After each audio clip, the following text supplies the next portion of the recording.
This photograph is fake. It's one of the most famous giant artifacts on the internet, and it was created for a digital art contest. But the conspiracy to hide the real skeletons is not. For decades, we've been taught to laugh at these stories. We've been told that giants, titans, and Nephilim are the harmless fantasies of our primitive ancestors. Tonight, we expose the one truth mainstream science is terrified for you to know. They were real. They ruled the earth, and our history is built on their bones. To find the truth, you must first unlearn the lies. The most dangerous lie is that mythology is fiction. It isn't. It's a distorted historical record. When you read the most ancient texts, you discover a terrifying conflict. The stories aren't about gods and humans. They are about two distinct races coexisting and then finally warring for control of this planet. In Greece, they called it the Titanomachy, the War of the Titans. We are told this was a battle between two generations of gods. But the texts describe something far more physical. A brutal 10-year war that shattered the mountains and reshaped the very continents. This wasn't a metaphor. It was a memory of a racial war. In the oldest Hebrew texts, the book of Genesis, chapter 6, we find an even more explicit account. It states, quote, "There were giants in the earth in those days, and also after that, when the sons of God came in unto the daughters of men, and they bare children to them. The same became mighty men which were of old, men of renown."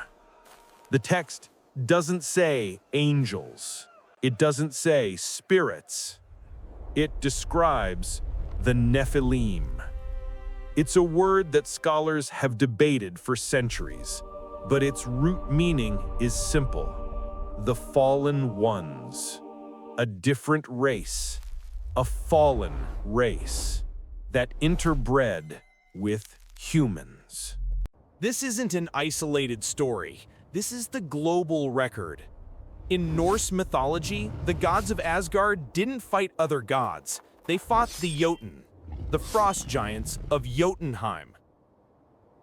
In Hindu scripture, the Devas were in constant, brutal conflict with the Asuras and the Daityas, a lineage of powerful giants. Even in Native American lore, the Paiute tribe of Nevada passed down oral traditions of a terrifying war their ancestors fought against a race of red-haired, cannibalistic giants they called the Site Ka. Over 500 cultures on every continent that matters all tell the same story. A story of a powerful, sophisticated giant race that existed before our own civilization. A race that was nearly wiped out in a great cataclysm, and the survivors were hunted to extinction by our own ancestors. These are not fantasies, they are eyewitness accounts. But eyewitness testimony is meaningless without physical evidence. So, where is the body? Or more accurately, where are the bodies? You may not know this, but America, in the late 19th and early 20th centuries, was obsessed with giants. Not in mythology, but in the newspaper. Dozens, if not hundreds, of credible reports were filed by local newspapers across the country, documenting the unearthing of anomalous skeletons. 1883, the Salt Lake Tribune, a mound in Ohio. A human skeleton 9 feet 8 inches tall is discovered, surrounded by copper artifacts. 1891, the Arizona Silver Belt. Workers digging a foundation in Crittenden, Arizona, unearth a massive stone sarcophagus. Inside, the skeleton of a man measuring 12 feet in length. 1904, The New York Times, an account of pygmy-sized and giant skeletons found in a burial mound in Missouri. 1912, The San Antonio Express, a report detailing the discovery of 18 giant human skeletons 8 to 10 feet tall on a farm in Lake Delavan, Wisconsin. These weren't bloggers. These were local journalists, sheriffs, and doctors all reporting the same impossible fact. The story that connects all of these threads is Lovelock Cave, Nevada.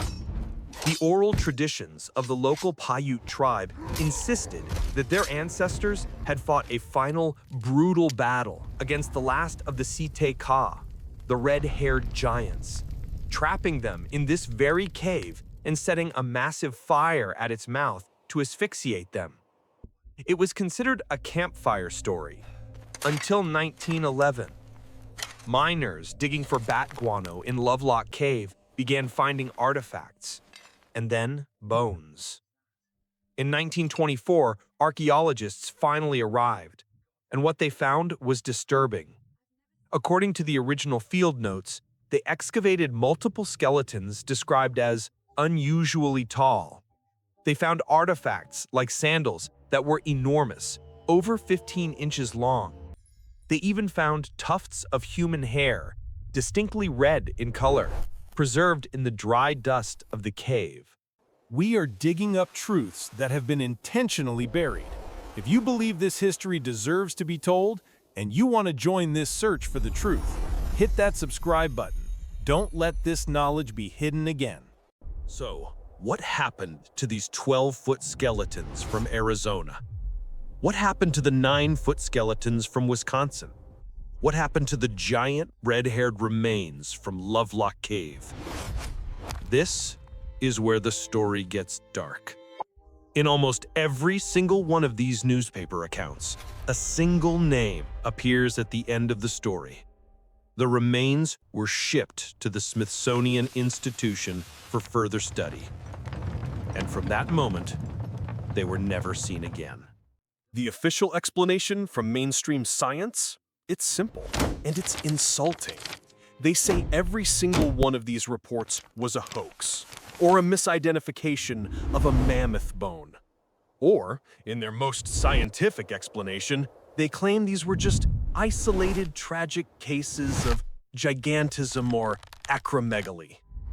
But gigantism is a rare, debilitating medical condition. It results in a weak, disproportionate body that often cannot support its own weight. It does not create an entire race of mighty men of renown capable of warfare. It doesn't explain how dozens of these skeletons, all showing the same anomalous traits, were found in organized burial mounds. And it certainly doesn't explain why, after being sent to the Smithsonian, every single one of them disappeared. There is a concept in law known as spoliation of evidence. It is the intentional concealment or destruction of evidence, and it implies a consciousness of guilt. Why would a scientific institution, whose entire purpose is the discovery of knowledge, actively participate in hiding, erasing the single most important archaeological discovery in human history? The skeletons were a problem. They were hard to control, hard to hide. But the giants left behind something else, something that couldn't be shipped to a basement in Washington, D.C. They left the stones. We have been looking at the ancient world all wrong. We are a species with amnesia, judging our ancestors' abilities by our own limitations. We look at the pyramids of Giza, at Stonehenge, and we argue over ropes, ramps, and pulleys.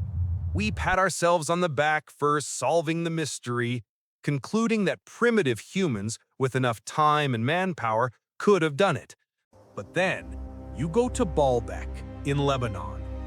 There, in the foundation of the Temple of Jupiter, lie the largest worked stones on the face of the planet, the Trilithon. It consists of 3 blocks, each weighing approximately 800 tons. They are lifted, perfectly leveled, and placed atop a foundation 20 feet in the air. But beneath them lies the true impossibility. It's called the Stone of the Pregnant Woman, a single quarried block left in place ready for transport.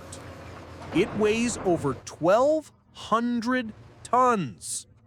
Let me be clear, in 2024, humanity, with our most advanced mobile cranes, our most powerful technology, we cannot lift 1,200 tons. We cannot quarry it with this precision. We cannot transport it. We cannot do it. So who did? We look to Sacsayhuaman in Peru, a fortress of megalithic walls. The stones are not simple bricks. They are complex, polygonal shapes, some with 12 or 13 sides, fitting together with no mortar, so perfectly that you cannot slide a credit card between them. This isn't primitive construction. This is high technology. Mainstream archaeology tells us the Incans built this, with stone tools and llama hide ropes. It's a fantasy. It's an insult to our intelligence. We have been asking the wrong question. We've been asking, how did humans build this? The real question is, what if humans didn't build it? What if these megalithic sites aren't human temples or fortresses at all? What if they are the foundations of a pre-human giant civilization? Suddenly, all the mysteries vanish. How do you move a 1,200-ton stone? You don't need anti-gravity. You just need a 20-foot-tall engineer who perceives it as a 200-pound brick. Why are the stones at Sacsayhuaman so absurdly large and complex? Because it was built by giants for giants. The scale matches the builder. These stones are the smoking gun. They are the evidence that cannot be hidden. They are the physical proof that a civilization far more powerful and larger than our own once dominated this planet. Which brings us back to the final question. The only question that matters. Why? Why the cover-up? Why would an institution like the Smithsonian allegedly destroy the bones? Why would mainstream science cling to the stone and rope theory when the evidence in plain sight makes it a physical impossibility? The answer is terrifying. Because the existence of giants doesn't just challenge a few timelines. It destroys the entire foundation of our modern world.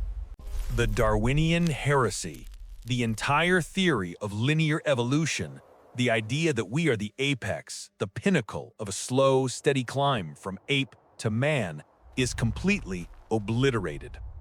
The existence of giants proves that human history is not a line. It's a cycle. It proves that we were not the first. It proves that other, more advanced, perhaps more intelligent hominid species have existed. It opens the door to the most terrifying question of all. If they were here first, who are we?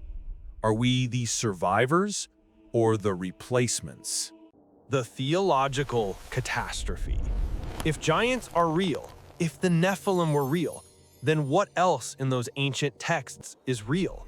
It means the book of Enoch is not an allegory, it's a history book. It means the story of sons of God interbreeding with humans is a biological event. It means the gods of the ancient world, Anunnaki, Titans, Osiris, were not mythological figures. They were flesh and blood rulers, kings of a different species. To accept the reality of giants is to accept the reality of the entire ancient framework. It means our world is not what we think it is. It means we are not who we think we are. The truth is, our history, the official story, is a lie. It's a story written by the survivors, a story carefully curated to make us forget what came before. to make us forget that we were once small. But history is not written in books. It's written in stone. And the stones do not lie. They've been waiting in silence for thousands of years for us to finally be brave enough to read what they say. What do you think? Is this a case of misinterpreted myths and a few genetic anomalies? Or are we living on the ruins of a world built by giants? Let me know your theory in the comments below.